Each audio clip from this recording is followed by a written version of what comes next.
ನಮಸ್ಕಾರ, ನ್ಯೂಸ್ ಸಂಗಮಕ್ಕೆ ಸ್ವಾಗತ. ಮೊದಲಿಗೆ ಹೆಡ್ಲೈನ್ಸ್. ಕುಶಾಲನಗರ ಪುರಸಭೆಗೆ ಸಂಬಂಧಿಸಿದ 2026-27ನೇ ಸಾಲಿನ ಮಾಂಸ ಹಾಗೂ ಮೀನು ಮಾರಾಟದ ವಾಣಿಜ್ಯ ಮಳಿಗೆ ಬಹಿರಂಗ ಹರಾಜು ಪ್ರಕ್ರಿಯೆ ನಡೆಯಿತು. ಕುಶಾಲನಗರ ಪುರಸಭೆ ವ್ಯಾಪ್ತಿಯ ಆರ್ಸಿ ಲೇಔಟ್ನ ಸಾರ್ವಜನಿಕ ಸ್ಥಳದಲ್ಲಿ ಮೌಲಾನಾ ಆಜಾದ್ ಶಾಲೆಯನ್ನು ನಿರ್ಮಿಸಲು ಮುಂದಾಗಿರುವುದನ್ನು ನಿವಾಸಿಗಳು ಖಂಡಿಸಿದ್ದಾರೆ. ಕೆಆರ್ಪೇಟೆ ಟೌನ್ ಪೊಲೀಸ್ ಠಾಣೆ ಇನ್ಸ್ಪೆಕ್ಟರ್ ಸುನಿಲ್ ಕುಮಾರ್ ಅವರನ್ನ ಡಾಬಾ ಹೋಟೆಲ್ಗಳ ಮಾಲೀಕರು ಸನ್ಮಾನಿಸಿ ಅಭಿನಂದಿಸಿದರು.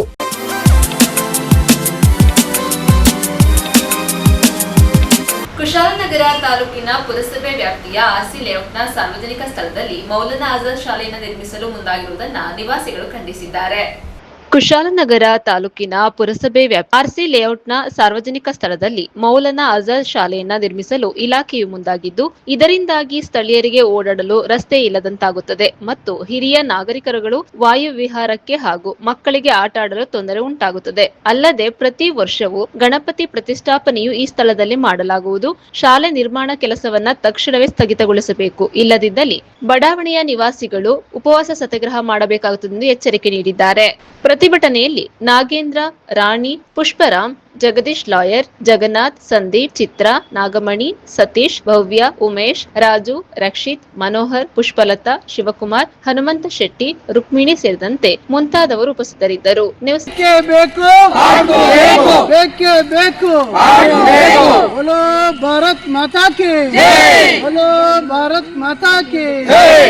ಪ್ರಾಣ ಬಿಟ್ಟವು ಪಾಠ ಬಿಡುವುದಿಲ್ಲ. ಅವರು ಸ್ಕೆಚ್ ಕೊಟ್ಟಿರೋ ಪ್ರಕಾರ 45 ಸೆಂಟಲ್ಲಿ ಸ್ಕೂಲ್ ಮಾಡಬೇಕು ಅಂತಿರೋದು. ಗೌರ್ಮೆಂಟ್ ರೂಲ್ಸ್ ಪ್ರಕಾರ ನಾವು ನಿನ್ನೆ ಒಂದು ಪೇಪರು ಆರ್ಟಿಕಲ್ ಕೊಟ್ಟಿದ್ದಾರೆ 25, 26, 27 ಇಸ್ವಿಂದ. ಅದು 1 ಎಕರೆ ಇದ್ದರೆ ಮಾತ್ರ ಸ್ಕೂಲ್ ಮಾಡೋಕ್ಕೆ ಇರೋದಂತ ಇರೋದು ರೂಲ್ಸು. ನಾವು ನಿನ್ನೆ ಸ್ಟೇಟ್ಮೆಂಟ್ ಕೊಟ್ಟಿದ್ದೀವಿ, ಅದು ಪ್ರಿಂಟ್ಔಟ್ ನಿಮಗೆ ಕೊಡ್ತೀನಿ ನಾನು. ನೆಕ್ಸ್ಟು ಇದು ಸ್ವರೂಪ ಪುನಃ ಕಾಮಗಾರಿ ಶುರು ಮಾಡ್ತೀವಿ ಅಂದರೆ ನಾವು ಈ ಲೇಔಟ್ ಅವರು ಉಪವಾಸ ಸತ್ಯಾಗ್ರಹ ಸಮೇತ ಕೂರ್ತೀವಿ. ಕೇಳ್ತಿರೋದು ಈಗ ಶಾಲೆ ಮಾಡ್ತಿರೋದು ಜಾಗ ಯಾವುದು? ಇದು ಸಿ ಎಸ್ ಐಟು ಎಷ್ಟಿದೆ? 45 ಸೆಂಟ್ ಶಾಲೆ ಇರಬೇಕಾಗಿದೆ. 1 ಎಕರೆ ಅಂತ ಇರೋದು. 1 ಎಕರೆ ಬೇಕು ಅಂತಾನೆ ಇರೋದು. ಉಪಾಧ್ಯಕ್ಷ ಕಾವೇರಿ ಮಂಜುನಾಥ್ ಅಂತೇಳಿ. ಇಲ್ಲಿ ಗ್ರೌಂಡ್ ಮಾಡಿದ ಉದ್ದೇಶ ನಮ್ಮದು, ವಯಸ್ಕರೆಲ್ಲ ಇದ್ದಾರೆ, ಅವರೆಲ್ಲ ವಾಕ್ ಮಾಡಲಿಕ್ಕೆ, ಸಣ್ಣ ಮಕ್ಕಳು ಆಟ ಆಡಲಿಕ್ಕೆ, ನಾವು ಹಬ್ಬಗಳೆಲ್ಲ ಸೇರಿ ಹಬ್ಬಗಳು ಮಾಡ್ತಿದ್ವಿ, ಎಲ್ಲ ಹಬ್ಬಗಳನ್ನು ಮಾಡ್ತಿದ್ವಿ, ಇಂಡಿಪೆಂಡೆನ್ಸ್ ಡೇ ಮಾಡ್ತಿದ್ವಿ, ಎಲ್ಲ ಮಾಡ್ತಿದ್ವಿ. ಈಗ ಎಲ್ಲದಕ್ಕೂ ಅಡಚಣೆತರ ಆಗ್ತಾ ಇದೆ. ಇದು ಸ್ಕೂಲ್ ಮಾಡಿಬಿಟ್ರೆ ಎಲ್ಲನೂ ನಮಗೆ ಕಷ್ಟ ಆಗಿಬಿಡುತ್ತೆ. ಸ್ಕೂಲ್ ಮಾಡಬೇಡಿ ನಾವು ಹೇಳ್ತಾ ಇಲ್ಲ, ಬೇರೆ ಕಡೆ ಮಾಡಿ ಅಂತ ಹೇಳ್ತಾ ಇದ್ದೀವಿ. CS ಏಟ್ಗಳಿದೆ, ಎಲ್ಲ ಇದೆ. ಅದು ಬಿಟ್ಟು ಈ ನಮ್ಮ ಗ್ರೌಂಡೇ ಮಾಡಬೇಕು ಅಂತ ಕಷ್ಟ ಆಗುತ್ತೆ. ಯಾಕಂದ್ರೆ ನಾವೆಲ್ಲ ಕಷ್ಟಪಟ್ಟಿದ್ದೀವಿ, ಮಕ್ಕಳಿಂದ ಹಿಡಿದು ವಯಸ್ಕರೆಲ್ಲ ಎಲ್ಲ ಸೇರಿ ಕಷ್ಟಪಟ್ಟ ಗ್ರೌಂಡ್ ಇದು. ಅಷ್ಟೆಲ್ಲ ಕಷ್ಟಪಟ್ಟು ಪ್ರತಿಯೊಬ್ಬರು ದುಡ್ಡು ಹಾಕಿ ಎಲ್ಲ ಮಾಡಿರೋದು. ನೀವೇನೋ ಒಂದು ಒಳ್ಳೆಯದಾಗಿ ಎಲ್ಲ ಸೇರಿ ಒಗ್ಗಟ್ಟಾಗಿ ಮಾಡುವ ಫಂಕ್ಷನ್ಗಳು ಮಾಡೋಣ ಅಂತೆಲ್ಲ ಮಾಡಿರೋದು. ಇದು ಈಗ ಈ ಥರ ಬಂದಾಗ ನಮ್ಗೆ ತುಂಬ ಕಷ್ಟ ಆಗುತ್ತೆ. ಈಗ ನೀವು ಇದಕ್ಕೆ ಆಪೋಸಿಟ್ ಆಗಿ ಇದು ಮಾಡ್ತಾ ಇದ್ದೀರಾ? ಹೌದು, ಬಹಿಷ್ಕಾರ ಮಾಡ್ತೀರಾ ಇಲ್ಲ ಪ್ರತಿಭಟನೆ ಮಾಡ್ತೀರಾ? ಇಲ್ಲಿ ಕೆಲಸ ಮಾಡಕ್ಕೆ ನಾವು ಬಿಡೋದಿಲ್ಲ, ಬಹಿಷ್ಕಾರ ಖಂಡಿತ ಮಾಡ್ತೀವಿ. ಆಲ್ರೆಡಿ ನಿನ್ನೆ ಕೆಲಸಕ್ಕೆ ಆರಂಭಿಸಿದ್ರು. ಗುಂಡಿ ಎಲ್ಲ ಗ್ರೌಂಡ್ ಅಷ್ಟು ಚೆನ್ನಾಗಿದ್ದ ಗ್ರೌಂಡ್ ಎಲ್ಲ ಗುಂಡಿ ಮಾಡಿ ಹಾಕಿದ್ದಾರೆ ಅಂತೇಳಿ. ನಾನು ಸ್ಥಳೀಯ ನಿವಾಸಿ, ಭಾಳ ಮೂಲವಾಗಿ ಇಲ್ಲಿ ಇದ್ದೀನಿ. ಇಲ್ಲೇನಾಗಿದೆ ಅಂತ ಹೇಳಿದ್ರೆ 6-7 ಲೇಔಟ್ಗಳಿದ್ದಾವೆ. ಆ ಲೇಔಟ್ಗೆ ಇದೊಂದೇ ಪಾರ್ಕ್, ಸ್ವಲ್ಪ ದೊಡ್ಡದಾಗಿರೋವಂಥದ್ದು ಇದೊಂದೇ ಪಾರ್ಕ್. ಈ ಪಾರ್ಕ್ನ ನಿರ್ಮಾಣ ಮಾಡೋದಕ್ಕೆ ನಮ್ಮ RK ಲೇಔಟ್ ಅವರು, RC ಲೇಔಟ್ ಅವರು ಮತ್ತು ನಮ್ಮ ಹೌಸಿಂಗ್ ಬೋರ್ಡರೆಲ್ಲ ಎಲ್ಲ ಸೇರಿಕೊಂಡು ಅವರೇ ಸ್ವಂತವಾಗಿ ಕಂಬಗಳನ್ನ ತಂದು ಬೇಲಿ ಹಾಕಿ ಸ್ವಂತವಾಗಿ ಅವರೇ ಮಾಡ್ಕೊಂಡಿದ್ದಾರೆ. ಎಲ್ಲ ಈ ಪಾರ್ಕ್ ಜಾಗ ಅಂತ ಗೊತ್ತಾದ ಮೇಲೆ ಅವರೇ ಎಲ್ಲ ಮಾಡ್ಕೊಂಡಿದ್ದಾರೆ. ಅವರೇ ಸ್ವಂತವಾಗಿ ತಂದು ಹಾಕ್ಕೊಂಡು ಎಲ್ಲ ಮಾಡ್ಕೊಂಡಿದ್ದಾರೆ. ನಮಗೇನಾಗಿದೆ ಅಂದರೆ ಈ 6-7 ಲೇಔಟು ನಮ್ಮ ಅಫಿಷಿಯಲ್ ಲೇಔಟ್, ಇದು ಎಲ್ಲ ರಿಟೈರ್ಡ್ಗಳೇ ಇರೋದು. ರಿಟೈರ್ಡ್ ಆರ್ಮಿಯವರಿದ್ದಾರೆ, ಡಾಕ್ಟ್ರು, ಲೆಕ್ಚರ್ಸ್, ಈ ಥರ ಎಲ್ಲ ರಿಟೈರ್ಡ್ಗಳೇ ಇರೋದು. ಅವರಿಗೆ ಇಲ್ಲಿ ಓಡಾಡೋದಕ್ಕೆ ಅಂತೇಳಿ ನಾವೇ ಸ್ವಂತವಾಗಿ ಒಂದು ಪಾರ್ಕ್ ಎಲ್ಲ ಮಾಡ್ಕೊಂಡಿದ್ದೀವಿ. ಗೌರ್ಮೆಂಟಿಂದ ಆಗಲಿ ಪಂಚಾಯತಿಯಿಂದ ನಮಗೇನು ಮಾಡಿಲ್ಲ. ಇಲ್ಲಿ ನಾವೇ ಸ್ಥಳೀಯರೇ ನಾವಿಲ್ಲಿ ಮಾಡ್ಕೊಂಡಿದ್ದೀವಿ. ಇದು ನಮಗೆ ಅವಶ್ಯಕತೆ ಇದೆ. ಯಾಕೆ ಅಂತ ಹೇಳಿದ್ರೆ ಎಲ್ಲ ಅನಾರೋಗ್ಯದಲ್ಲಿದ್ದಾರೆ ಮತ್ತು ವಯಸ್ಸಾದವರು ಇದ್ದಾರೆ, ಅವರಿಗೆ ವಾಕ್ ಮಾಡೋದಕ್ಕೆ, ವ್ಯಾಯಾಮ ಮಾಡೋದಕ್ಕೆ ಅಂತಲೇ ನಾವೇ ಮಾಡ್ಕೊಂಡಿದ್ದೀವಿ. ಮತ್ತು ಇನ್ನೊಂದು ಏನು ಅಂತ ಹೇಳಿದ್ರೆ, ನಮಗೆ ಇಲ್ಲಿ ಏನು ನಡೀತಾ ಇದೆ ಅನ್ನೋದು ಇದುವರೆಗೂ ನಮಗೆ ಗೊತ್ತಿಲ್ಲ. ಇಲ್ಲಿ ಏನು ಸ್ಕೂಲ್ ಮಾಡ್ಕೊಂಡಿದ್ದಾರೆ, ಆ ಸ್ಕೂಲಿಗೆ ಏನು ಇದು ಶಾಂಕ್ಷನ್ ಮಾಡ್ಕೊಂಡು ಬಂದಿದ್ದಾರೆ, ನಮಗೆ ಗೊತ್ತಿಲ್ಲ. ಬಂದು ಗುದ್ಲಿ ಪೂಜೆ ಮಾಡಬೇಕಾದ್ರೆ ಏನಿದು ಅಂತ ಹೇಳ್ಬಿಟ್ಟು ನಾವು 4-5 ಜನ ನೋಡಬೇಕಾದ್ರೆ ವಿಷಯ ಗೊತ್ತಾಗಿರೋದು. ಅದೇನು ಅಂತ ಹೇಳಿದ್ರೆ ನಮಗೆ ಗೊತ್ತೇ ಇಲ್ಲ, ಆ ವಿಷಯನೇ ನಮಗೆ ಗೊತ್ತಿಲ್ಲ. ಇಲ್ಲಿ RL ಲೇಔಟಲ್ಲಿ ಸಂಘಗಳು ಮಾಡ್ಕೊಂಡಿದ್ದೀವಿ, ಸ್ಥಳೀಯರಿದ್ದೀವಿ, ಒಂದು ಮಾತು ಇಲ್ಲಿಗೆ ನಾವು ಶಾಲೆ ಮಾಡ್ತಿದ್ದೀವಿ ಅಂತನ ಯಾರನ್ನೂ ಏನೂ ಕೇಳಿಲ್ಲ. ಅವರು ಯಾರನ್ನೂ ಕೇಳಿಲ್ಲ, ನಮಗೆ ಗೊತ್ತೇ ಇಲ್ಲ, ವಿಷಯನೇ ಗೊತ್ತಿಲ್ಲ. ನಮಗೆ ಸ್ಕೂಲ್ ಅವಶ್ಯಕತೆ ಇಲ್ಲ ಇಲ್ಲಿ. ಯಾಕೆಂದರೆ ಇಲ್ಲೇ ನಮಗೆ ಜೂನಿಯರ್ ಕಾಲೇಜ್ ಇದೆ ಮತ್ತು ಸರ್ಕಾರಿ ಸ್ಕೂಲ್ಗಳೆಲ್ಲ ಇಲ್ಲಿ ಅಕ್ಕಪಕ್ಕದಲ್ಲೇ ಇರೋದ್ರಿಂದ ನಮಗಿಲ್ಲಿ ಸ್ಕೂಲ್ದ ಅವಶ್ಯಕತೆಯೇ ಇಲ್ಲ. ನಮಗೆ ಇಲ್ಲಿ ನಾವು ಸ್ಕೂಲ್ ಮಾಡ್ತೀವಿ ಅಂತ ಹೇಳಿದ್ರೆ ನಮ್ಮ ಉಗ್ರ ಹೋರಾಟಗಳನ್ನು ನಾವು ಮಾಡ್ತೀವಿ. ಹೋರಾಟ ಅಂತೂ ಮಾಡೇ ಮಾಡ್ತೀವಿ. ಇದು ಮಾಡೋದಕ್ಕೆ ಸಾಧ್ಯ ಬಿಡೋದೇ ಇಲ್ಲ. ಯಾವುದೇ ಕಾರಣಕ್ಕೂ ನಾವು ಲೀಗಲ್ ಆಗಿ ನಾವು ಹೋಯ್ತಾ ಇದ್ದೀವಿ, ಆಯಿತಾ. ಮತ್ತು ಇನ್ನೊಂದು ಏನಂತ ಹೇಳಿದ್ರೆ ನಾವು ವರ್ಷಕ್ಕೊಂದ್ಸರಿ ಇಲ್ಲೇ ನಾವು ಗೌರಿ ಗಣೇಶನ ಕೂರಿಸೋದು ಮತ್ತು ನಮ್ದು ಏನೇ ಚಟುವಟಿಕೆಗಳು ಅಂದರೆ ಶುಭ ಕಾರ್ಯಗಳನ್ನೆಲ್ಲ ನಾವು ಇಲ್ಲೇ ಮಾಡ್ತಾ ಇದ್ದೀವಿ, ಆಯಿತಾ. ಇದು ನಮಗೆ ಅದಕ್ಕೆ ಬೇಕಿದ್ದು ನಮ್ಮ ಜಾಗ, ಆಯಿತಾ. ಹಾಗಾಗಿ ನಾವು ಇಲ್ಲಿ ಯಾವ ಕಾರಣಕ್ಕೂ ಸ್ಕೂಲ್ ಮಾಡೋದಕ್ಕಂತೂ ನಾವು ಬಿಡೋದಿಲ್ಲ. ಇದಕ್ಕೆ ನಾವು ಉಗ್ರ ಹೋರಾಟ ಇದೆ, ನಮ್ಮ ವಿರೋಧ ಅಂತೂ ಇದ್ದೇ ಇದೆ. ಏನು ಕೇಳ್ತಿರೋದು ಇಲ್ಲಿ ಕೂಡ ಇದು ಮಾಡಲಿಲ್ಲ ಅವರು. ಇಲ್ಲಿ ಯಾರು ಒಂದು ಕೇಳುವಂಥ ಜನ ಇಲ್ಲ ಅಂತ ಹೇಳ್ಬಿಟ್ಟು ಖಾಲಿ ಜಾಗ ಇದೆ ಅಂತ ಹೇಳ್ಬಿಟ್ಟು ಇಲ್ಲಿ ಮಾಡಲಿಕ್ಕೆ ಬಂದಿರೋದು ಸರ್. ಅಷ್ಟೇ ಆಗಿರುವಂಥದ್ದು. ಇಲ್ಲಿ ಮಾಡ್ತಾ ಇರುವಂಥದ್ದು ಅದೇ ವಿಚಾರ ಸರ್. ಅದಕ್ಕೆ ನೀವೇನು ಮಾಡ್ಬೇಕಂತ? ಅದಕ್ಕೆ ನಾವು ಸ್ಟ್ರೈಕ್ ಮಾಡ್ತೀವಿ ಸರ್. ಇಲ್ಲಿ ಸ್ಕೂಲ್ ಆಗುವಂಥದ್ದು ವಿಚಾರ ಬೇಡ ಸರ್. ಯಾಕಂದರೆ ಮಕ್ಕಳಿದ್ದಾರೆ. ಯಾಕಂದರೆ ಇದೇನು ದೊಡ್ಡ ವಿಚಾರ, ಒಂದು 10 ಎಕರೆ ಇಲ್ಲ ಸರ್. 10 ಎಕರೆ ಇದ್ದಿದ್ರೆ ಬೇಕಾದ್ರೆ ಮಾಡ್ಬೋದಾಗಿತ್ತು. ಇದೊಂದು 20 ಎಕರೆ ಇದ್ದಿರ್ಬೇಕಾದ್ರೆ ಮಾಡ್ಬೋದಾಗಿತ್ತು. ಅಷ್ಟೊಂದು ಕೂಡ ಇಲ್ಲ ಇದು ಸರ್, ಆಯಿತಾ. ಇರುವಂಥದ್ದು ಎಷ್ಟಿದೆ ಸರ್ ನೀವೇ ನೋಡ್ತಾ ಇದ್ದೀರಾ, ನೀವೇ ತೋರಿಸ್ಕೊಡಿ. ಟೋಟಲ್ ನೀವೇ ತೋರಿಸಿ ಬೇಕಾದ್ರೆ ಎಷ್ಟಿದೆ ಅಂತ. 45 ಸೆಂಟಿ ಇರುವಂಥದ್ದು ವಿಚಾರದಲ್ಲಿ ಇಲ್ಲಿ ಸ್ಕೂಲ್ ಮಾಡಿ 250 ಜನ ಮಕ್ಕಳು, ಮತ್ತು ಪಾರ್ಕಿಂಗು, ಮತ್ತು ಇದು ಮಕ್ಕಳು ಆಡುವಂಥ ಜಾಗ, ಮತ್ತು ವಯಸ್ಸಾಗಿದ್ದವ್ರ ಜನ ಎಲ್ಲಿ ಸರ್ ವಾಕಿಂಗ್ ಎಲ್ಲಿ ಮಾಡ್ತಾರೆ? ಗ್ಯಾರಂಟಿ ಆ ಪಾರ್ಕ್ ಎಕ್ವೈರ್ ಆಗುತ್ತೆ ನಿಜವಲ್ಲ. ಈ 45 ಸೆಂಟಲ್ಲಿ ಮಾಡಿ ಮತ್ತೆ ನಮ್ಮ ಪಾರ್ಕ್ ಇರೋದು RC ಲೇಔಟ್ ಪಾರ್ಕ್ ಎಕ್ವೈರ್ ಆಗುತ್ತೆ ಅಂತ ನಮ್ಮ ಅಭಿಪ್ರಾಯ. ಯಾಕೆಂದ್ರೆ ಕೇಳುವಂಥ ಜನ ಯಾರಿಲ್ಲ ಸರ್. ಒಂದು ಮಾತು ಹೇಳ್ತೀನಿ, ಕೇಳುವಂಥ ಜನ ಯಾರಿಲ್ಲ. ಸುಮ್ಮನೆ ಬಂದು ಒಂದು 10 ಜನ ಬಂದರು ಸರ್. ಅವತ್ತು 10 ಜನ ಬಂದ್ಬಿಟ್ಟು ಏನೋ ಗುದ್ಲಿ ಪೂಜೆ ಮಾಡಿಬಿಟ್ಟು ಹೋದ್ರು. ಯಾರು ಕೂಡ ಗೊತ್ತಿಲ್ಲ. ಗುದ್ಲಿ ಪೂಜೆ ಮಾಡಂಗಿದ್ರಬೇಕಾದ್ರೆ ಒಂದು 20 ಜನ, ಒಂದು 100 ಜನ ಸೇರಬೇಕಾಗಿತ್ತು. ಯಾರಿಲ್ಲಲ್ಲ. ಈ ಲಿಮಿಟಲ್ಲಿ ಜನ ಯಾರು ಕೂಡ ಬಂದು ಸೇರಿಲ್ಲ ಅವತ್ತು. ಅವರೊಂದು 10 ಜನ ಬಂದರು, ಒಂದು 10 ಕಾರಲ್ಲಿ ಬಂದರು, ಮಾಡಿದ್ರು, ಹೋದ್ರು ಸರ್. ಅಷ್ಟೇ ಆಗಿರುವಂಥ ವಿಚಾರ. ಇದೇನು ಗುದ್ಲಿ ಪೂಜೆ ಮಾಡಿದ್ರು ಸಾರ್ವಜನಿಕ ಇಲ್ಲಿ ನಾವು ನಿವಾಸಿಗಳಾಗಿರೋದ್ರಿಂದ ಅವ್ರ ಮಾತೇ ಕೇಳಲಿಲ್ಲ, ಒಂದು ಮಾತು ಕೇಳಲಿಲ್ಲ. ಅದು ಬಂದು ಶಾಮಿಯಾನ ಹಾಕಿದ್ರು, ಗುದ್ಲಿ ಪೂಜೆ ಮಾಡಿಬಿಟ್ಟು ಹೋದರು. ನಮ್ಮ ಅಭಿಪ್ರಾಯ ತಿಳ್ಕೊಳ್ಳಿಲ್ಲ. ನಾವು ನಿವಾಸಿಗಳಾಗಿರೋದ್ರಿಂದ ನಮ್ಮ ಅಭಿಪ್ರಾಯ ತಿಳ್ಕೊಳ್ಳಲಿಲ್ಲ, ಏನು ಮಾಡಲಿಲ್ಲ. ಅವರ ಪಾಡಿಗೆ ಬಂದರು. ನಮ್ಗೆ ಅವ್ರದ್ದು ಶಾಮಿಯಾನ ಹಾಕ್ದಾಗೆ ಗೊತ್ತಾಗಿದ್ದು, ಗುದ್ಲಿ ಪೂಜೆ ಮಾಡಿದಾಗಲೇ ಗೊತ್ತಾಗಿದ್ದು ಇದು ಸ್ಕೂಲ್ ಆಯ್ತಾ ಇದೆ ಅಂತ. ಮತ್ತು ಇಲ್ಲಿ ನಮಗೆ ಪಾರ್ಕಿಂಗ್ ಇಲ್ಲ. ಮತ್ತು ನಾವು ಇಷ್ಟು ದೊಡ್ಡ ಪಾರ್ಕ್ ಮಾಡ್ಕೊಂಡಿದ್ದು, ಅಲ್ಲಿ ಮರ ಆ ಬೇಲಿನೂ ಕೇಳದೆ ಬೇಲಿನೂ ತೆಗೆದಾಕಿದ್ದಾರೆ ಮತ್ತು ಮರ ತೆಗೆದಾಕಿದ್ದಾರೆ. ಮತ್ತು ನಾವೆಲ್ಲ ಸೇರ್ ಮಾಡಿರೋದ್ರಿಂದ ನಮಗೆ ನಮ್ಮ ಅಭಿಪ್ರಾಯ ಯಾಕೆ ತಿಳ್ಕೊಳ್ಳಿಲ್ಲ ಅಂತ ನಾವು ಕೇಳ್ತಾ ಇರೋದು. ನಾವು ಸಾರ್ವಜನಿಕ ನಮ್ಮ ನಿವಾಸಿಗಳಾಗಿರೋದ್ರಿಂದ ನಮ್ಮ ಅಭಿಪ್ರಾಯನೂ ತಿಳ್ಕೊಬೇಕಲ್ವ ಅಂತ. ಮತ್ತು ಇಷ್ಟು ಚಿಕ್ಕ ಜಾಗದಲ್ಲಿ ಹೆಂಗೆ ಯಾವ ರೀತಿ ಅವರು ಸ್ಕೂಲ್ನ ಮಾಡ್ತಾರೆ, ಮತ್ತು ಮುಂದಿನ ದಿನಗಳಲ್ಲಿ ಆ ಪಾರ್ಕು ಎಕ್ವೈರ್ ಆಗ್ಬೋದು ಅಂತ ನಮ್ಮ ಅಭಿಪ್ರಾಯ ಸರ್. ಅದು 45 ಸೆಂಟ್ ಇದೆ. ಅವರು 45 ಸೆಂಟಲ್ಲಿ ಸ್ಕೂಲ್ನ ಪೂರ್ತಿ ತೋರಿಸಿದ್ದಾರೆ. ಅದಕ್ಕೆ ಗ್ರೌಂಡ್ ಸಹ ತೋರಿಸಿಲ್ಲ, ಪಾರ್ಕಿಂಗು ತೋರಿಸಿಲ್ಲ, ಏನೂ ತೋರಿಸಿಲ್ಲ.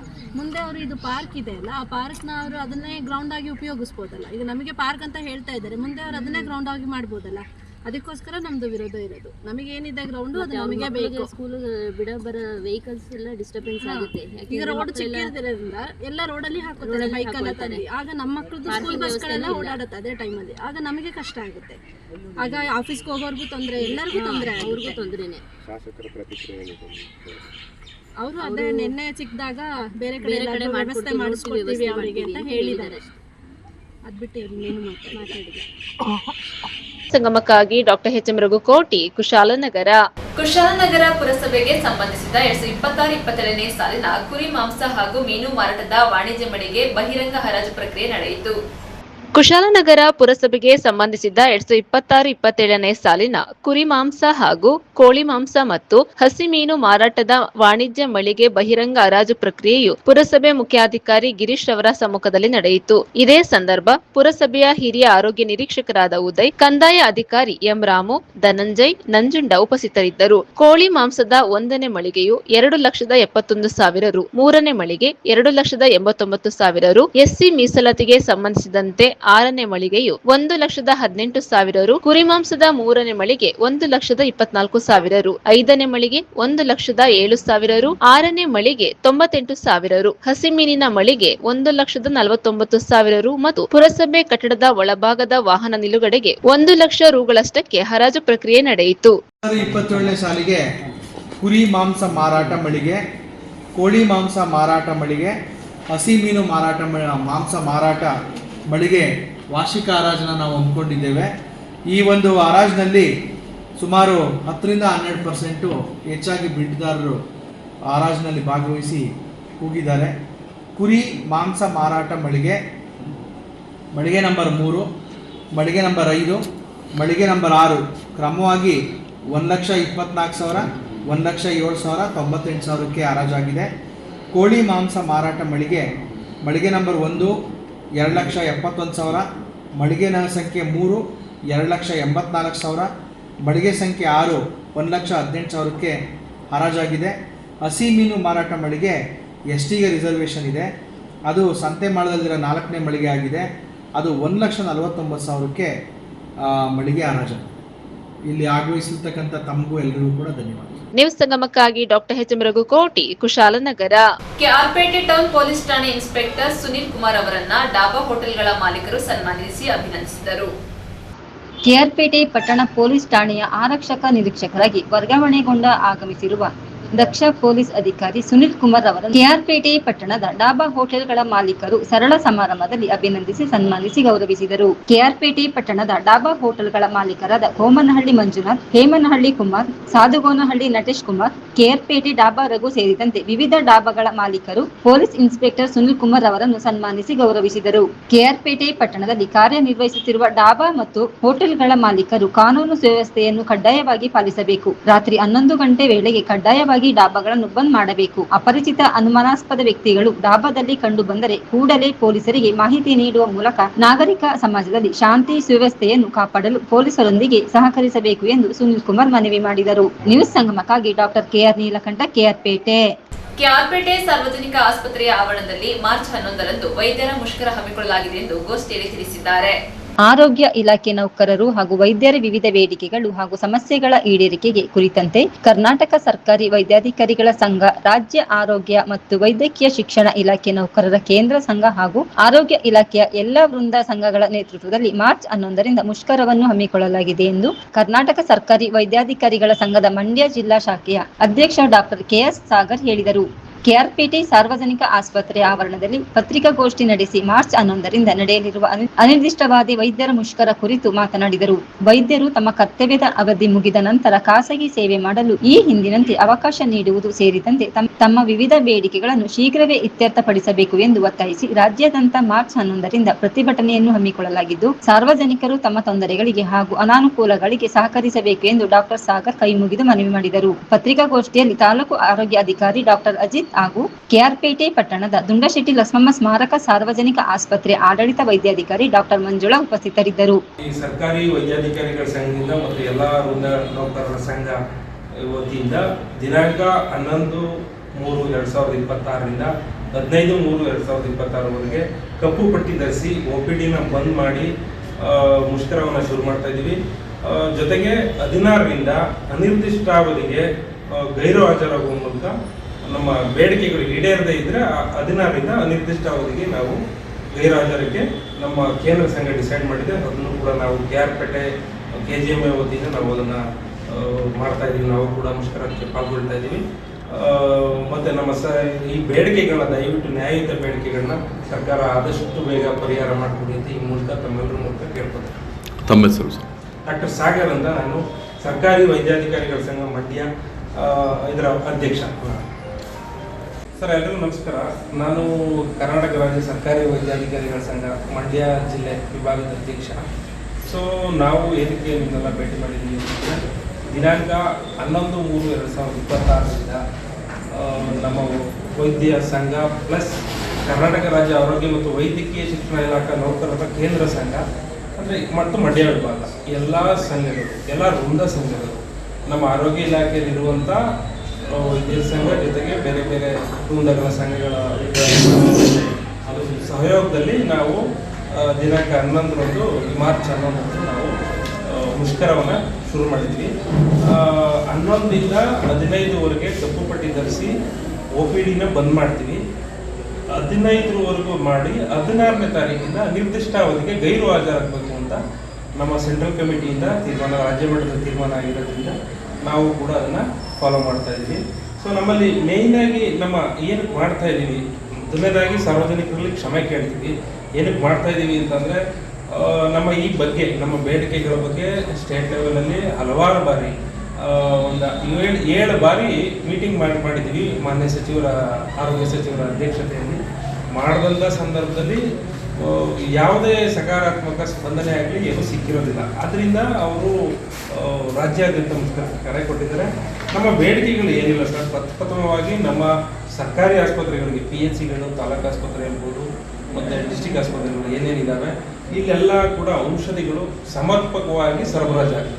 KSMC ಅಂತ ಏನಿದೆ ಅಲ್ಲಿಂದ ನಮಗೆ ಸರಬರಾಜು ಆಗದೇ ಇರೋದ್ರಿಂದ ನಮಗೆ ಎಮರ್ಜೆನ್ಸಿ ಡ್ರಗ್ಸ್ಗಳೇ ಸಿಗ್ತಾ ಇಲ್ಲ. ಸುಮಾರು ಅತ್ಯವಶ್ಯಕ ಡ್ರಗ್ಗು ಏನು ಒಂದು 250 ಡ್ರಗ್ ಅಂತ ಇದೆ, ಅದರಲ್ಲಿ ನಮ್ಗೆ ಸಿಕ್ಕಿರೋದೇ ಒಂದು 30ರಿಂದ 40 ಡ್ರಗ್ಗು. ಇಷ್ಟು ನಾವು ಔಷಧಿಗಳನ್ನ ಹಿಡ್ಕೊಂಡು ತಾಲೂಕು ಆಸ್ಪತ್ರೆಗಳನ್ನ, ಜಿಲ್ಲಾಸ್ಪತ್ರೆಗಳನ್ನ ಮತ್ತು PHCಗಳನ್ನ, ಸಮುದಾಯ ಆರೋಗ್ಯ ಕೇಂದ್ರಗಳನ್ನ ಮ್ಯಾನೇಜ್ ಮಾಡೋದು ತುಂಬ ಕಷ್ಟ ಇದೆ.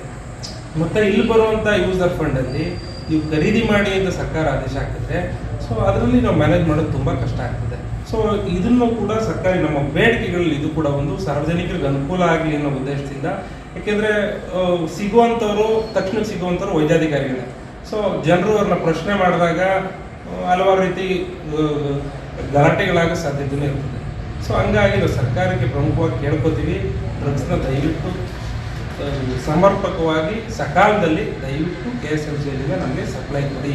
ಸಮರ್ಪಕವಾಗಿ ಕೊಡಲಿಲ್ಲ ಅಂತಂದರೆ ಈ ಚಿಕಿತ್ಸೆಯಲ್ಲಿ ಏರುಪೇರಾಗುತ್ತೆ, ಅದು ನಾವು ಮ್ಯಾನೇಜ್ ಮಾಡೋಕ್ಕೂ ಆಗಲ್ಲ, ಹೊರಗಡೆ ಬರೆಯೋಂಗಿಲ್ಲ ಅಂತಲೂ ಹೇಳ್ತಾರೆ. ಸೊ ಅದರಿಂದ ದಯವಿಟ್ಟು ಸಪ್ಲೈ ಮಾಡಲಿಕ್ಕೆ ಅದೊಂದು ಬೇಡಿಕೆ ಇದೆ. ನ್ಯೂಸ್ ಸಂಗಮಕ್ಕಾಗಿ KR ನೀಲಕಂಠ, KR ಪೇಟೆ. ಹಾವೇರಿಯಲ್ಲಿ ನಡೆದ 18ನೇ ಕನ್ನಡ ವಿಜ್ಞಾನ ಸಮ್ಮೇಳನದಲ್ಲಿ ಕೊಡಗು ವಿಶ್ವವಿದ್ಯಾಲಯದ ಕುಲಪತಿಗಳಾದ ಪ್ರೊಫೆಸರ್ ಅಶೋಕ ಸಂಗಪ್ಪರ್ ಅವರಿಗೆ Bharat Ratna doctor sir M Visvesvaraya ವಿಜ್ಞಾನ ಪುರಸ್ಕಾರ ನೀಡಿ ಗೌರವಿಸಿದರು.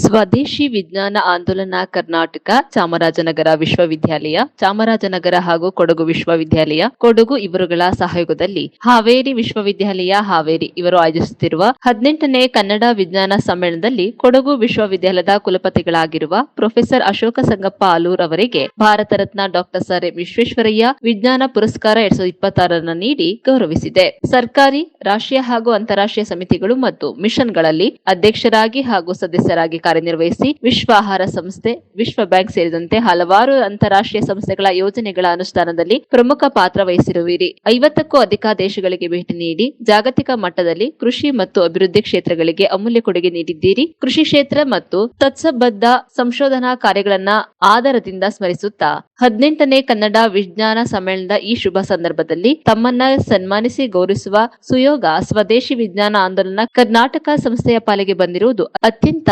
ಸಂತಸದ ವಿಷಯ. 2026ನೇ ಸಾಲಿನ ಡಾಕ್ಟರ್ ಸರ್ ಎಂ ವಿಶ್ವೇಶ್ವರಯ್ಯ ವಿಜ್ಞಾನ ಪುರಸ್ಕಾರವನ್ನ ಪ್ರದಾನ ಮಾಡುವುದರ ಮೂಲಕ ಸ್ವದೇಶಿ ವಿಜ್ಞಾನ ಆಂದೋಲನ ಕರ್ನಾಟಕ ಸಂಸ್ಥೆಯು ತಮ್ಮ ಮಹತ್ವ ಸಾಧನೆಯನ್ನ ಗೌರವಿಸಿದ ಗೌರವಕ್ಕೆ ಪಾತ್ರವಾಗುತ್ತದೆ. ಕೃಷಿ ಸಂಶೋಧನೆ ಮತ್ತು ಉನ್ನತ ಶಿಕ್ಷಣ ಕ್ಷೇತ್ರಕ್ಕೆ ತಮ್ಮ ಸೇವೆಯನ್ನ ಮುಂದುವರಿಸಲು ಉತ್ತೇಜನ ನೀಡುವ ನಿಟ್ಟಿನಲ್ಲಿ ಈ ಪ್ರಶಸ್ತಿಯನ್ನು ನೀಡಿ ಗೌರವಿಸಲಾಗಿದೆ ಎಂದು ತಿಳಿಸಿದರು. ನ್ಯೂಸ್ ಸಂಗಮಕ್ಕಾಗಿ ಡಾಕ್ಟರ್ ಎಚ್ ಎಂ ರಘುಕೋಟಿ, ಕುಶಾಲನಗರ.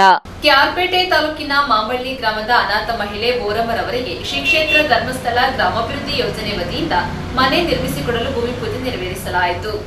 KR ಪೇಟೆ ತಾಲೂಕಿನ ಮಾಂಬಳ್ಳಿ ಗ್ರಾಮದ ಅನಾಥ ಮಹಿಳೆ ಬೋರಮ್ಮರವರಿಗೆ ಶ್ರೀ ಕ್ಷೇತ್ರ ಧರ್ಮಸ್ಥಳ ಗ್ರಾಮಾಭಿವೃದ್ಧಿ ಯೋಜನೆಯ ಸಮಾಜ ಕಾರ್ಯ ಚಟುವಟಿಕೆಗಳ ವಾತ್ಸಲ್ಯ ಕಾರ್ಯಕ್ರಮದ ಅಡಿಯಲ್ಲಿ ಸ್ವಂತ ಮನೆ ನಿರ್ಮಿಸಿಕೊಡಲು ಭೂಮಿ ಪೂಜೆ ನಡೆಸಲಾಯಿತು. ಚನ್ನರಾಯಪಟ್ಟಣ ಜಿಲ್ಲಾ ನಿರ್ದೇಶಕರಾದ ಡಾಕ್ಟರ್ ಯೋಗೇಶ್ ಮಾತನಾಡಿ, KR ಪೇಟೆ ಯೋಜನಾ ವ್ಯಾಪ್ತಿಯಲ್ಲಿ ವಾತ್ಸಲ್ಯ ಕಾರ್ಯಕ್ರಮದ ಅಡಿಯಲ್ಲಿ 2 ಮನೆಗಳನ್ನು ವಯೋವೃದ್ಧ ಅನಾಥರಿಗೆ ನಿರ್ಮಿಸಿಕೊಡಲಾಗುತ್ತಿದೆ ಎಂದರು. ಪುರಸಭೆ ಮಾಜಿ ಸದಸ್ಯ KR ನೀಲಕಂಠ, ಧರ್ಮಸ್ಥಳ ಗ್ರಾಮಾಭಿವೃದ್ಧಿ ಯೋಜನೆಯ ತಾಲೂಕು ಯೋಜನಾಧಿಕಾರಿ ತಿಲಕರಾಜ್, ಸ್ವಾಸ್ಥ್ಯ ಸಂಕಲ್ಪ ಕಾರ್ಯಕ್ರಮದ ತಾಲೂಕು ವ್ಯವಸ್ಥಾಪಕಿ ಗೀತಾ, ಮುಖಂಡರಾದ ಬಾಂಬಳ್ಳಿ ಸ್ವಾಮಿಗೌಡ, ಹೊಸउಳ್ಳಲು ರಘು, ಕಾಮನಹಳ್ಳಿ ಮಂಜುನಾಥ್, ಶ್ರೀಶಕ್ತಿ ಸ್ವಸಹಾಯ ಸಂಘಗಳ ಪ್ರತಿನಿಧಿಗಳು ಹಾಗೂ ಸೇವಾ ಕಾರ್ಯಕರ್ತರು ವಾತ್ಸಲ್ಯ ಮನೆಯ ಭೂಮಿ ಪೂಜಾ ಕಾರ್ಯಕ್ರಮದಲ್ಲಿ ಭಾಗವಹಿಸಿದ್ದರು. ನಾವಿಲ್ಲಿ ಮಾಡ್ತಾ ಇದ್ದೇವೆ. ಹಾಗಾಗಿ ಒಂದು ಕಡೆಯಿಂದ ಅವರಿಗೆ ಯಾರು ಇಲ್ಲ ಅನ್ನುವಂಥ ಒಂದು ಕೊರಗು ಅವರಲ್ಲಿ ಮನಸ್ಸಿನಲ್ಲಿ ಇರಬಾರ್ದು. ಮತ್ತು ಅವ್ರ ಜೊತೆಯಲ್ಲಿ ನಾವಿದ್ದೇವೆ ಅನ್ನುವಂಥದ್ದು. ಮತ್ತು ಪಾಪ ಅವರು ವಯಸ್ಸಾದವರು, ಅವರಿಗೊಂದು ಸಾಂತ್ವನವನ್ನು ಹೇಳಿ, ಧೈರ್ಯವನ್ನು ಹೇಳಿ, ಅವರು ಇರುವಷ್ಟು ದಿವಸ ಅವರು ಚೆನ್ನಾಗಿರ್ಬೇಕು ಅನ್ನುವಂಥದ್ದೇ ಒಂದು ಇದರ ಉದ್ದೇಶ ಆಗಿದೆ. ಹಾಗಾಗಿ ಇವತ್ತು ಅದರ ಭೂಮಿ ಪೂಜೆಯನ್ನು ಮಾಡಿ ಮುಂದಿನ ಒಂದು 15-20 ದಿವಸದೊಳಗೆ ಈ ಮನೆಯನ್ನು ಸಂಪೂರ್ಣವಾಗಿ ನಿರ್ಮಾಣವನ್ನು ಮಾಡಿ ಅವರಿಗೆ ನಾವು ಹಸ್ತಾಂತರವನ್ನು ಮಾಡಲಿಕ್ಕಿದ್ದೇವೆ. ಬಹುಶಃ ಈ ಸಂದರ್ಭದಲ್ಲಿ ಒಂದು ಹಳೆಯ ಮನೆಯನ್ನು ಡೆಮಾಲಿಷ್ ಮಾಡುವಂಥ ಸಂದರ್ಭಗಳಲ್ಲಿ ಬಹುಶಃ ನಮಗೆ ಇದನ್ನು ಡೆಮಾಲಿಷ್ ಮಾಡಲಿಕ್ಕೆ ಕೂಡ ಅವರಲ್ಲಿ ದುಡ್ಡಿರಲಿಲ್ಲ. ಆಗ ಬಹುಶಃ ನಮ್ಮ ಮಲ್ಲಿಕಾರ್ಜುನ್ ಸರ್ ಅವರಲ್ಲಿ ರಿಕ್ವೆಸ್ಟ್ ಮಾಡಿದಾಗ ಅವರು ಭಾಳ ಉದಾರದ ಮನಸ್ಸಿನಿಂದ ಅದನ್ನು ಇವತ್ತು ಮಾಡಿ ಡೆಮಾಲಿಷ್ ಮಾಡಿ ಕೊಟ್ಟಿದ್ದಾರೆ. ಬಹುಶಃ ಇಂಥ ಕೆಲಸಗಳನ್ನು ತುಂಬ ಅವರು ಮಾಡ್ತಾರೆ. ಬಹುಶಃ ಅವರಿಗೆ ನಾನು ವಿಶೇಷವಾಗಿ ಅಭಿನಂದನೆಯನ್ನು ಸಲ್ಲಿಸ್ತೇನೆ ಸರ್.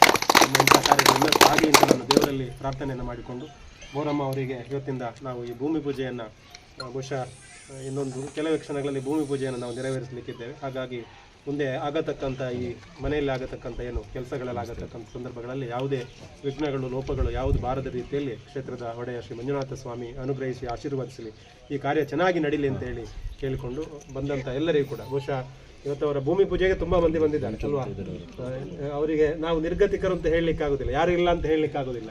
ಇವತ್ತು ಅವರ ಎಲ್ಲರೂ ಅವರು ಮನೆ ಅವರು ಅಂತ್ಯಕಾಲದಲ್ಲಿ ಭಾಳ ನೆಮ್ಮದಿಯ ಜೀವನ ನಡೆಸಿ ಅವರು ವಾಸ ಮಾಡಲಿಕ್ಕೆ ಅನುಕೂಲವನ್ನು ಮಾಡ್ತಾ ಇರ್ತಕ್ಕಂಥ ಧರ್ಮಸ್ಥಳ ಕ್ಷೇತ್ರಕ್ಕೆ ಹಾಗೂ ವಿಶೇಷವಾಗಿ ನಮ್ಮ ಯೋಗೇಶ್ ಸರ್ ಅವರಿಗೆ, ಮಲ್ಲಿಕಾರ್ಜುನ್ ಅವರಿಗೆ, ತಿಲಕ್ ರಾಜ್ ಅವರಿಗೆ, ಜ್ಞಾನ ವಿಕಾಸ ಸಮನ್ವಯಾಧಿಕಾರಿಗಳಾಗಿರುವಂಥ ಅನಿತಾ ಅವರಿಗೆ ಹಾಗೂ ಎಲ್ಲ ನಮ್ಮ ಧರ್ಮಸ್ಥಳ ಕ್ಷೇತ್ರದ ಕಾರ್ಯಕರ್ತರಿಗೆ ವಂದಿಸ್ತಾ, ಈ ಕಾರ್ಯ ನಿಜವಾಗಲೂ ಕೂಡ ಒಂದು ಸರ್ಕಾರ ಮಾಡೋದಕ್ಕೆ ಆಗದೇ ಇರುವಂಥ ಕೆಲಸವನ್ನು ಧರ್ಮಸ್ಥಳ ಸಂಸ್ಥೆ ಮಾಡ್ತಾ ಇದೆ.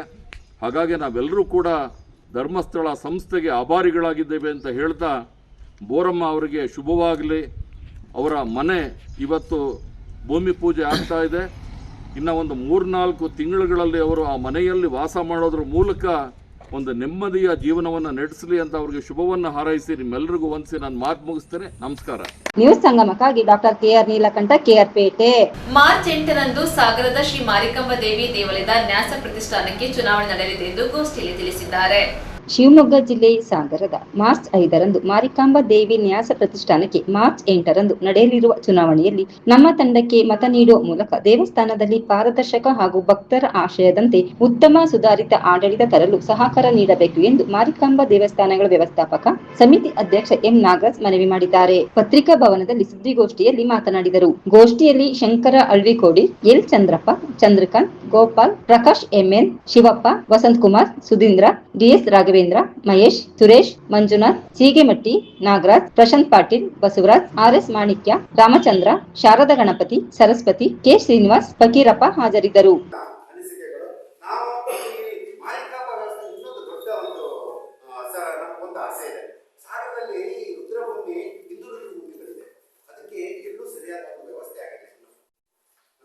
ನಗರದ ಭಾಗದಲ್ಲಿ, ಶಿವಮೊಗ್ಗ ನಗರ ಭಾಗದಲ್ಲಿ ಇರ್ಬೋದು, ರಾಮನಗರ ಭಾಗದಲ್ಲಿ ಇರ್ಬೋದು, ಚಂದ್ರಮಾನ ಕೊಪ್ಪಲಲ್ಲಿದೆ, ಕೂಡ್ಲಿಕ್ಕೆ ಸರಿಯಾದ ಎಲ್ಲೂ ಜಾಗ ಇಲ್ಲ.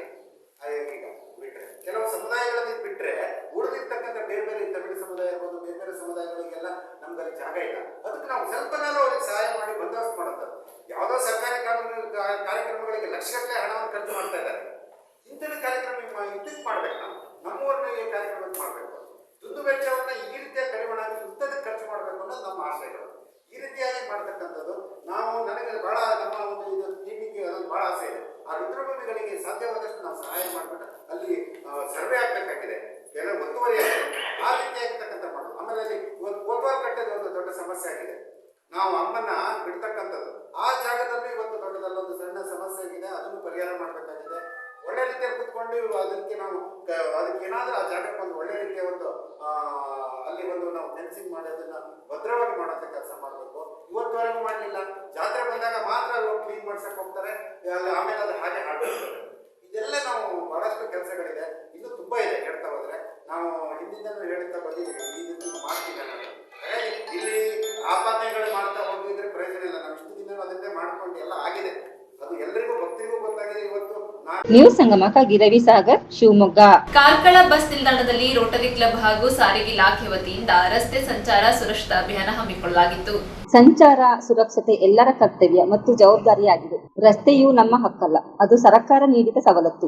ಮನೆಯಿಂದ ಹೊರಟವರು ಸುರಕ್ಷಿತವಾಗಿ ಹಿಂತಿರುಗಿ ನಿಮ್ಮನ್ನು ನಂಬಿಕೊಂಡ ನಿಮ್ಮ ಕುಟುಂಬವಿದೆ. ಆದುದರಿಂದ ಸಂಚಾರ ನಿಯಮಗಳನ್ನು ಪಾಲಿಸಿ. ನೀವು ಸುರಕ್ಷಿತವಾಗಿರುವುದರ ಜೊತೆಗೆ ಇತರರು ಸುರಕ್ಷಿತವಾಗಿರುವಂತೆ ನೋಡಿಕೊಳ್ಳಿ ಎಂದು ಪ್ರಾದೇಶಿಕ ಸಾರಿಗೆ ಇಲಾಖೆ ಉಡುಪಿ ಇಲ್ಲಿನ ವಾಹನ ನಿರೀಕ್ಷಕ ಶ್ರೇಯಸ್ ಕುಮಾರ್ ಹೇಳಿದರು. ರೋಟರಿ ಕ್ಲಬ್ ಕಾರ್ಕಳ, ಪ್ರಾದೇಶಿಕ ಸಾರಿಗೆ ಇಲಾಖೆ ಉಡುಪಿ ಜಿಲ್ಲೆ ಹಾಗೂ ಪೊಲೀಸ್ ಇಲಾಖೆ ಕಾರ್ಕಳ ಇವರ ಸಹಯೋಗದೊಂದಿಗೆ ಕಾರ್ಕಳ ಬಸ್ ನಿಲ್ದಾಣದಲ್ಲಿ ತಾಲೂಕಿನ ಕಾರ್ಕಳ ಬಸ್ ನಿಲ್ದಾಣದಲ್ಲಿ ನಡೆದ ರಸ್ತೆ ಸಂಚಾರ ಸುರಕ್ಷತಾ ಅಭಿಯಾನ ಕಾರ್ಯಕ್ರಮದಲ್ಲಿ ಚಾಲಕರು ಹಾಗೂ ಜನತೆಗೆ ರಸ್ತೆ ಸುರಕ್ಷತೆ ಬಗ್ಗೆ ಅಮೂಲ್ಯ ಮಾಹಿತಿಯನ್ನು ನೀಡಿ ಮಾತನಾಡಿದರು. ನ್ಯೂಸ್ ಸಂಗಮಕ್ಕಾಗಿ ಅರುಣ್ ಭಟ್, ಕಾರ್ಕಳ. ಸಾಗರದ ಉಪವಿಭಾಗಾಧಿಕಾರಿಗಳ ಕಚೇರಿಯಲ್ಲಿ ಜಾಮಿಯಾ ಮಸೀದಿ ಮತ್ತು ಮಜ್ಲಿಸೆ ಮುಂತಜಿಯಾ ಸಮಿತಿ ವಕ್ಫ್ ಬೋರ್ಡ್ ನಿಯಮ ಉಲ್ಲಂಘನೆ ವಿರುದ್ಧ ಕ್ರಮಕ್ಕೆ ಆಗ್ರಹಿಸಿದ್ದಾರೆ. ಸಾಗರದ ಜಾಮಿಯಾ ಮಸೀದಿ ಮತ್ತು ಮಜ್ಲಿಸೆ ಮುತನ್ಜಿಮಾ ಮುಸ್ಲಿಮಿತ್ ಸಮಿತಿ ವಕ್ಫ್ ಬೋರ್ಡ್ ನಿಯಮ ಮೀರಿ ವರ್ತಿಸುತ್ತಿದ್ದು ದೊಡ್ಡ ಮಟ್ಟದ ಅವ್ಯವಹಾರ ನಡೆದಿದೆ. ಕೂಡಲೇ ಸೂಕ್ತ ತನಿಖೆ ನಡೆಸುವಂತೆ ಒತ್ತಾಯಿಸಿ ಸಾಗರದ ಮುಸ್ಲಿಂ ಸಮುದಾಯ ಸದಸ್ಯರು ಉಪವಿಭಾಗಾಧಿಕಾರಿಗಳ ಕಚೇರಿಗೆ ಮನವಿ ಸಲ್ಲಿಸಿದರು. ವಕ್ಫ್ ಬೋರ್ಡ್ ನಿಯಮ ಪ್ರಕಾರ ಸಮಿತಿ 3 ವರ್ಷ ಆಡಳಿತ ನಡೆಸಬೇಕು. ಹಾಲಿ ಸಮಿತಿ ಅವಧಿ ಮುಗಿದಿದ್ದರೂ ಅಧಿಕಾರದಲ್ಲಿ ಮುಂದುವರಿಯುತ್ತಿದೆ. ಸಮಿತಿ ಅಧ್ಯಕ್ಷ ಫಯಾಜ್ ಅಹಮದ್, ಕಾರ್ಯದರ್ಶಿ ಸೈಯದ್ ತಾಹಿರ್ ವಕ್ಫ್ ಬೋರ್ಡ್ ನಿಯಮ ಸಂಪೂರ್ಣವಾಗಿ ಉಲ್ಲಂಘಿಸಿದ್ದಾರೆ. ತಮ್ಮ ಅಧಿಕಾರವನ್ನ ದುರ್ಬಳಕೆ ಮಾಡಿಕೊಂಡು ಮೇಲ್ನೋಟಕ್ಕೆ ಕಂಡುಬರುತ್ತಿದೆ. ಸಮಿತಿ ಕಾರ್ಯದರ್ಶಿ ಸೈಯದ್ ತಾಹಿರ್ ವಕ್ಫ್ ಬೋರ್ಡ್ನಿಂದ 50 ಲಕ್ಷ ರು ಹಣ ಬಿಡುಗಡೆ ಮಾಡಿಸಲು ಅಧಿಕಾರಿಗಳಿಗೆ 5 ರಿಂದ 6 ಲಕ್ಷ ರು ಲಂಚ ನೀಡಿದ್ದಾಗಿ ರಾಜಾರೋಷವಾಗಿ ಹೇಳಿಕೆ ನೀಡಿದ್ದು ಹಲವು ಅನುಮಾನಗಳಿಗೆ ಕಾರಣವಾಗಿದೆ ಎಂದು ಮನವಿಯಲ್ಲಿ ಹೇಳಲಾಗಿದೆ. ತಕ್ಷಣ ಹಾಲಿ ಸಮಿತಿಯನ್ನು ವಜಾಗೊಳಿಸಬೇಕು. ಜಾಮಿಯಾ ಮಸೀದಿ ಮತ್ತು ಅಂಗಸಂಸ್ಥೆಗಳಿಗೆ ಆಡಳಿತಾಧಿಕಾರಿ ನೇಮಿಸಿ ಹೊಸ ಸಮಿತಿ ತಕ್ಷಣ ರಚಿಸಬೇಕು. ಸಮಿತಿಯ ಆರ್ಥಿಕ ವಹಿವಾಟುಗಳನ್ನು 3ನೇ ಪಾರ್ಟಿಯಿಂದ ಆಡಿಟ್ ಮಾಡಿಸಬೇಕು. ವಕ್ಫ್ ಆಸ್ತಿಗೆ ಸಂಬಂಧಿಸಿದ ಅನೇಕ ದಾಖಲೆಗಳು ನಾಪತ್ತೆಯಾಗಿರುವ ಮಾಹಿತಿ ಇದ್ದು ತಕ್ಷಣ ಮೂಲ ದಾಖಲೆಗಳನ್ನು ಪತ್ತೆ ಹಚ್ಚಲು ತನಿಖಾ ತಂಡ ನೇಮಿಸಬೇಕು. ಸಮುದಾಯದ ಸಾಮಾನ್ಯ ಸಭೆ ಕರೆದು ಹೊಸ ಸಮಿತಿ ರಚಿಸುವಂತೆ ಕಟ್ಟುನಿಟ್ಟಿನ ಸೂಚನೆ ನೀಡಬೇಕು. ಮುಂದಿನ 15 ದಿನಗಳಲ್ಲಿ ನಮ್ಮ ಬೇಡಿಕೆ ಈಡೇರದಿದ್ದಲ್ಲಿ ಅಹೋರಾತ್ರಿ ಪ್ರತಿಭಟನೆ ನಡೆಸುವುದಾಗಿ ಮನವಿಯಲ್ಲಿ ಎಚ್ಚರಿಕೆ ನೀಡಲಾಗಿದೆ. ಇದೇ ಸಂದರ್ಭದಲ್ಲಿ ತೌಫಿಕ್ ಅಹಮದ್, ಮಸೂದ್ ಅಹಮದ್, ಜಮೀರ್ ಅಹಮದ್ ಖಾನ್, ಮುದಸ್ಸಿರ್ ಅಹಮದ್ ಖಾನ್, ಸೈಯದ್ ಜುಲ್ಫಿ, ತಾಹಿರ್ ಅಹಮದ್, ಶಹಬಾಜ್ ಅಹಮದ್, ಅಸ್ ಅಹಮದ್ ಖಾನ್, ಫರ್ಮಾನುಲ್ಲಾ ಖಾನ್, ಹಸಾದ್, ನಜೀಮ್, ಝೀನಾಶ್, ಅಜ್ಮಲ್ ಅಲಿ ಖಾನ್, ಆಸಿಫ್ ಅಹಮದ್, ಸಲೀಂ, ಬಿಲಾಲ್ ಅಹಮದ್, ಜಬೀವುಲ್ಲಾ, ಅಸಾದುಲ್ಲಾ, ನವೀದ್ ಅಹಮದ್ ಹಾಜರಿದ್ದರು. 5 ರಿಂದ 6 ಲಕ್ಷ ರೂಪಾಯಿ ನಾವು 50 ಲಕ್ಷ ರೂಪಾಯಿ ರಿಲೀಸ್ ಮಾಡ್ಸಕ್ಕೋಸ್ಕರ 5 ರಿಂದ 6 ಲಕ್ಷ ರೂಪಾಯಿ ನಾವು ಲಂಚ ಕೊಟ್ಟಿದ್ವಿ ಅಂತ ಸಾರ್ವಜನಿಕ ಹೇಳಿಕೆ ಕೊಟ್ಟಿದ್ರು.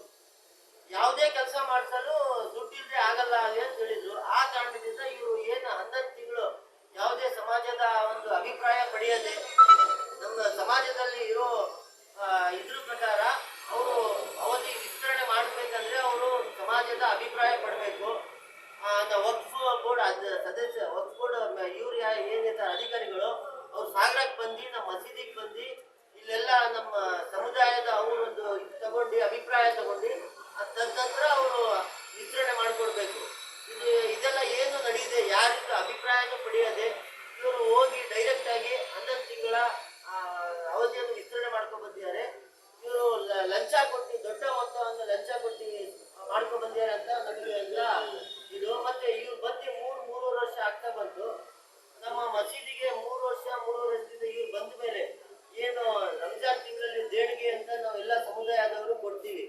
ಆ ದೇಣಿಗೆ ಹಣ ಮತ್ತೆ ನಮ್ಮ ಮಸೀದಿಗೆ ಪ್ರತಿ ತಿಂಗಳು ಸಂಕೀರ್ಣದ ಬಾಡಿಗೆ ಹಣ ಒಂದು ದೊಡ್ಡ ಮೊತ್ತವನ್ನು ಬಾಡಿಗೆ ಬರುತ್ತೆ. ಆಮೇಲೆ ಗೋಲಕ್ ಡಬ್ಬ ಅಂತ ಇರುತ್ತೆ, ಪ್ರತಿ ಜುಮ್ಮಾ ಎಲ್ಲ ಮಸೀದಿಗಳಲ್ಲಿ ಇರುತ್ತೆ. ಆ ಗೋಲಕ್ ಡಬ್ಬದ ಹಣ ಮತ್ತೆ ಇಂಥ ಹಲವಾರು ಸುಮಾರು ದೇಣಿಗೆ ಹಣವನ್ನ ನಮ್ಮ ಮಸೀದಿಗೆ ಬರ್ತಾನೆ ಇರ್ತವೆ. ಆದರೆ ಯಾವುದೇ ತರಹದ ಅವರು ಪ್ರತಿ ತಿಂಗಳು ಮೀಟಿಂಗ್ ಮಾಡಿ ಅವ್ರದ್ದೇ ಕಮಿಟಿದು ಅವ್ರು ಪ್ರತಿ ತಿಂಗಳು ನೋಟಿಸ್ ಬೋರ್ಡಲ್ಲಿ ಲೆಕ್ಕಾಚಾರವನ್ನು ಹಾಕಬೇಕು. ಅದೇ ಇವ್ರು ಬಂದಾಗಿಂದ 3 ವರ್ಷ ಆಗ್ತಾ ಬಂದು ಯಾವುದೇ ತರಹದ ಲೆಕ್ಕಾಚಾರ ಇಲ್ಲ, ಯಾವುದೇ ತರಹದ ದುಡ್ಡಿನ ಇದ್ದಿಲ್ಲ. ಮತ್ತೆ ಎಲ್ಲಾ ದುಡ್ಡನ್ನು ಬ್ಯಾಂಕ್ ಥ್ರೂ ಅಲ್ಲಿ ಅವರು ಎಲ್ಲ ಅಷ್ಟೇ ಇದು ಮಾಡಬೇಕು ವ್ಯವಹಾರ. ಆದ್ರೆ ಇವರೆಲ್ಲ ಕ್ಯಾಶ್ ಅಲ್ಲಿ ಮಾಡಿರ್ತಾರೆ ಅಂತ ನಾವು ಕಮಿಟಿ ಒಳಗವರೇ ಹೇಳಿದ್ದಾರೆ ಸದಸ್ಯರು. ಮತ್ತೆ ಯಾವುದೇ ಲೆಕ್ಕಾಚಾರನೂ ಇಲ್ಲ. ಅದಕ್ಕಾಗಿ ನಾವು ಇವತ್ತು ಈ ದಿನ AC ಅವರಿಗೆ ಬಂದು ಮನವಿ ಮಾಡಕ್ ಬಂದಿದ್ದೀವಿ. ಮೊದಲನೇದು ಇವ್ರ ಅವಧಿ ಏನು ಇವರು ವಿಸ್ತರಣೆ ಮಾಡ್ಕೊಂಡು ಬಂದಿದ್ದಾರೆ ಅನಧಿಕೃತ ಅದನ್ನ ಫಸ್ಟ್ ವಜಾಗೊಳಿಸ್ಬೇಕು.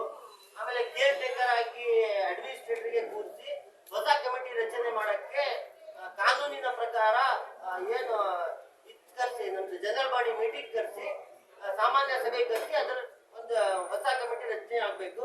ಮತ್ತೆ ಇವರು ಏನು 3 ವರ್ಷದ ದುಡ್ಡಿನ ಲೆಕ್ಕಾಚಾರ ಇದೆ, ಎಲ್ಲ ಸರ್ಕಾರ 1 ರೂಪಾಯಿ ಲೆಕ್ಕಾಚಾರವನ್ನು ತಗೋಬೇಕು. ಇವ್ರ ಹತ್ರ ಸುಮಾರು ದುಡ್ಡು ಇವರು ಅವ್ಯವಹಾರ ಮಾಡಿದ್ದಾರೆ ಅಂತ ನಮ್ಗೆಲ್ಲರಿಗೂ ಒಂದು ಸಂಶಯ ಇದೆ. ಯಾಕಂದ್ರೆ 3 ವರ್ಷದಲ್ಲಿ ಸುಮಾರು ದೊಡ್ಡ ಮೊತ್ತವನ್ನು ನಮ್ಮ ಮಸೀದಿಗೆ ಬಂದಿರುತ್ತೆ. ದೇಣಿಗೆ ರೂಪದಲ್ಲಿ ಅಥವಾ ಬಾಡಿಗೆ ರೂಪದಲ್ಲಿ ಸುಮಾರು ರೂಪದಲ್ಲಿ ಬಂದಿರುತ್ತೆ. ಆ ಹಣವನ್ನು ಎಲ್ಲೂ ಕಾಣಿಸ್ತಾ ಇಲ್ಲ. ಯಾಕಂದ್ರೆ ಇವ್ರು ಬಂದಾಗಿಂದ ಯಾವುದೇ ದೊಡ್ಡ ಅಭಿವೃದ್ಧಿಯನ್ನು ನಡೆದಿಲ್ಲ. ಯಾವುದೇ ಮಸೀದಿಯಲ್ಲೂ ದೊಡ್ಡ ಅಭಿವೃದ್ಧಿ ನಡೆದಿಲ್ಲ. 5 ತಿಂಗಳುಗಳ ಕಾಲ ಮುಂದುವರೆಸಿ ಸಮಿತಿ ಅಧ್ಯಕ್ಷರಾದ ಶ್ರೀ ಫಯಾಜ್ ಅಹಮದ್, ಆರೋಗ್ಯ ಕಾರ್ಯದರ್ಶಿ ಶ್ರೀ ಸೈಯದ್ ತಾಯಿ ಮತ್ತು ನಿಯಮಗಳ ಸ್ಪಷ್ಟವಾಗಿ ಉಲ್ಲಂಘಿಸಿ 11 ತಿಂಗಳ ಕಾಲ ಸಮಿತಿ ಅವಧಿಯಲ್ಲಿ ಅಪರಾಧವಾಗಿದೆ. ಈ ವಿಸ್ತರಣೆಯನ್ನು ಮಸೀದಿಯ ಹಣದಲ್ಲಿ ಅಧಿಕಾರಿಗಳಿಗೆ ಲಂಚವನ್ನು ಈ ಹಿಂದೆ ದಿನಾಂಕ 21/11/2025 ಶುಕ್ರವಾರ ಆಜಾದ್ ಮಸೀದಿಯಲ್ಲಿ ನಡೆದ ಜುಮ್ಮಾ ನಮಾಜಿನ ವೇಳೆ ಕಾರ್ಯದರ್ಶಿ ಶ್ರೀ ಸೈಯದ್ ತಾಯಿರ್ ಅವರು ಸಮುದಾಯದ ಎದುರು ನೀಡಿದ ಹೇಳಿಕೆಯ ಮತ್ತಷ್ಟು ಆಘಾತಕಾರಿಯಾಗಿದ್ದು, ಅವರು ಹೇಳಿಕೆ ಸಹೋದರರೇ, ನೀವು ನಮಗೆ ಯಾವುದೇ ಕೆಲಸ ಮಾಡಲು ಹೇಳಿದರೆ ಅದು ಸುಲಭವಲ್ಲ. ನಾವು ಅಧಿಕಾರಿಗಳಿಗೆ ಹಣ ಕೊಡಬೇಕು. ಈಗಾಗಲೇ ವಕ್ಫ್ನಿಂದ ರೂಪಾಯಿ 50 ಲಕ್ಷ ರೂಪಾಯಿಗಳ ಹಣ ಬಿಡುಗಡೆ ಮಾಡಿಸಲು ನಾವು 5 ರಿಂದ 6 ಲಕ್ಷ ರೂಪಾಯಿ ಲಂಚ ನೀಡಿರುತ್ತೇವೆ ಎಂದು ಅವರು ಹೇಳಿರುವುದು ಸಮುದಾಯದಲ್ಲಿ ತೀವ್ರ ಆಶ್ಚರ್ಯ ಮತ್ತು ಆತಂಕಕ್ಕೆ ಕಾರಣವಾಗಿದೆ. ಈ ಹೇಳಿಕೆಯು ಭ್ರಷ್ಟಾಚಾರದ ಸ್ಪಷ್ಟ ಸೂಚನೆ. ನ್ಯೂಸ್ ಸಂಗಮಕ್ಕಾಗಿ ರವಿಸಾಗರ್, ಶಿವಮೊಗ್ಗ. ಕೊನೆಯಲ್ಲಿ ಮತ್ತೊಮ್ಮೆ ಹೆಡ್ಲೈನ್ಸ್.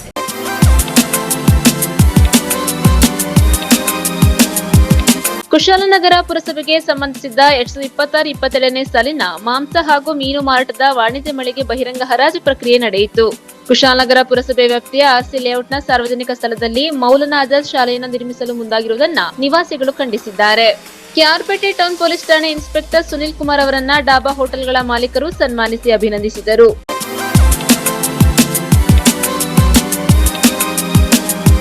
ಇಲ್ಲಿಗೆ ನ್ಯೂಸ್ ಸಂಗಮ ಮುಕ್ತಾಯವಾಯಿತು. ಸುದ್ದಿ, ಮಾಹಿತಿ, ಮನೋರಂಜನೆಗಾಗಿ ನೋಡ್ತಾ ಇರಿ ಸಂಗಮ ಟಿವಿ. ವಂದನೆಗಳೊಂದಿಗೆ ಸುಪ್ರೀತಾ ಎಲ್ಲೆನ್.